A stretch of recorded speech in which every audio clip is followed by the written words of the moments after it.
Welcome back. Let's talk about 5Paisa Capital. That's the stock on our radar. And the reason why we're tracking that is because of its first quarter earnings update. The stock is holding up well, up 2% in today's trading session. The revenues for the company have actually declined by about 5%, but the operating expenditure has declined by 16%, as a result of which their net profit has increased by 68%. To give us a detailed fine print of the numbers and the outlook going ahead, we do have Prakarsh Gagdani, who's the company's management. He's looking at everything in the company with regards to the growth, etc. Prakarsh, thank you for joining in. I'm just looking at two data points here. One, the consumer acquisition cost that has gone up from 768 to 895. This is the point you've made in your presentation. And the second point is the other operating expenditure is down by about 16% odd. Can you tell us what is sustainable from here, a sustainable level for both as a percentage of revenue, your other operating expenditure and your customer acquisition cost? Will it come down? Will it stay at these elevated levels? What happens here? Very good morning, Mangalam. As you rightly pointed out, this one quarter, our customer acquisition cost went up basically because, looking at the market circumstances, we've been for last 2 quarters, we've been working on how do we improve the quality of the acquisition rather than looking at only the quantity. And in that process, if you see the manpower and the OPEX cost, it suddenly cannot change within a quarter, and that's why you see there's a 50-55 rupees increase in the HR and OPEX cost, and also some bit in the marketing cost. But I think it's a temporary phenomena, and from the coming quarters, our customer acquisition cost will come down, not just at the previous level, but also I see a room of at least 5 to 10% reduction from that number. On the other expenditure, we've been working in terms of optimizing cost. We see that the markets are not in that great shape in terms of the retail participation and in terms of turnover. So we've been working on how do we optimize all the other operating costs, and some of the measures that we took has resulted in the reduction of the other operating cost, and that's how it has impacted the profitability.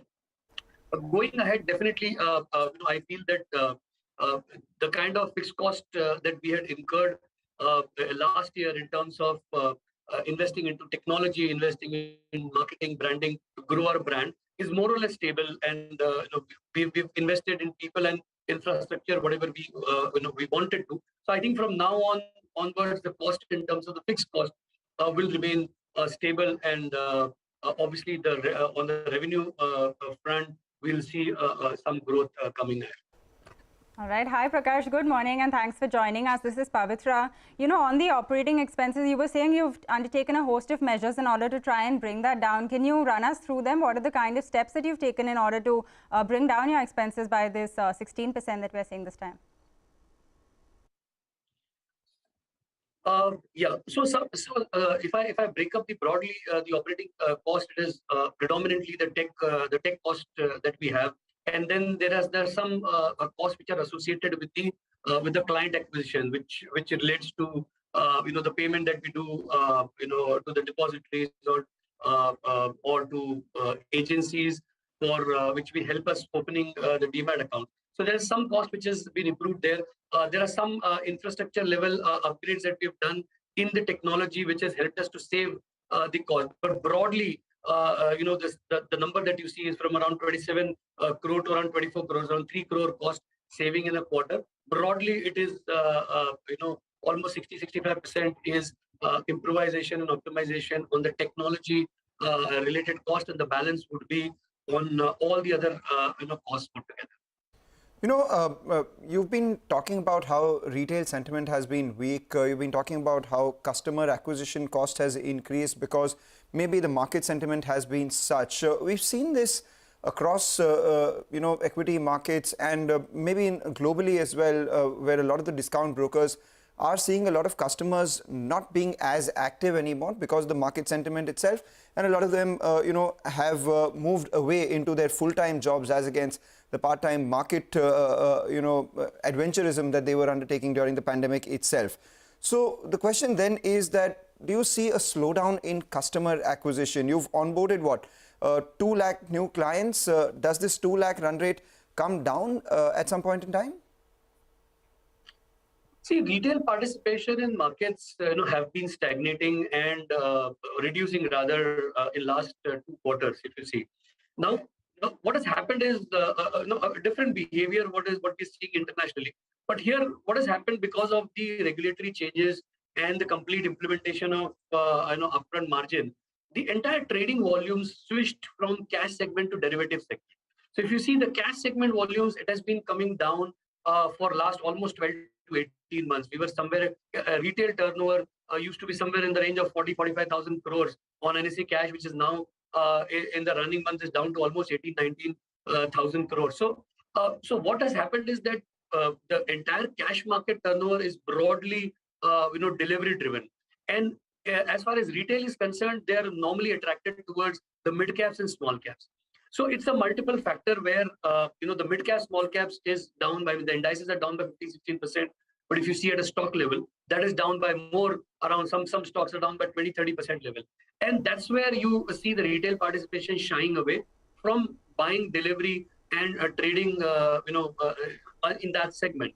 But in derivatives, the participation is healthy. The turnovers are, going up, and they're rather for last 2-3 months, it has not gone down at all. So on that front, it is good. Talking about, I think, can you repeat the next part of the question? You said? Basically, I just wanted to understand that, your client acquisition, will that slow down going ahead?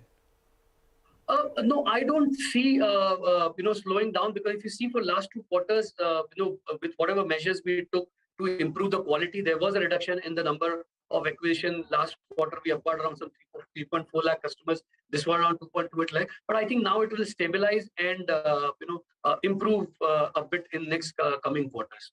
So I don't see the acquisition slowing down.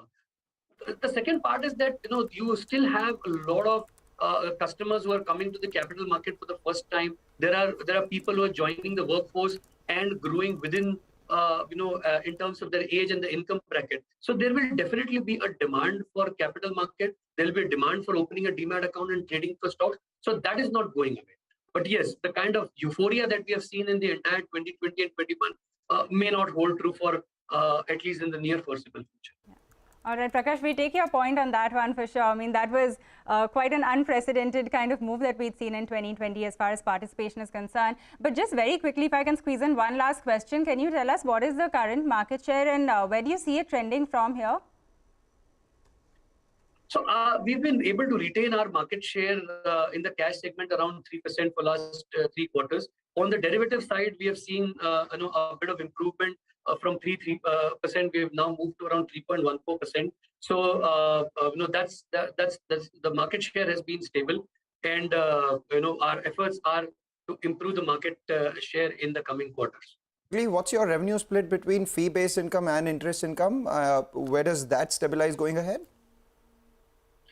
So the interest income, which is purely margin trade funding, what we do is, is directly correlated to the delivery-based activities that happen in the capital market. So our funding book is around 314 crores for now, which is stable for last 2 quarters.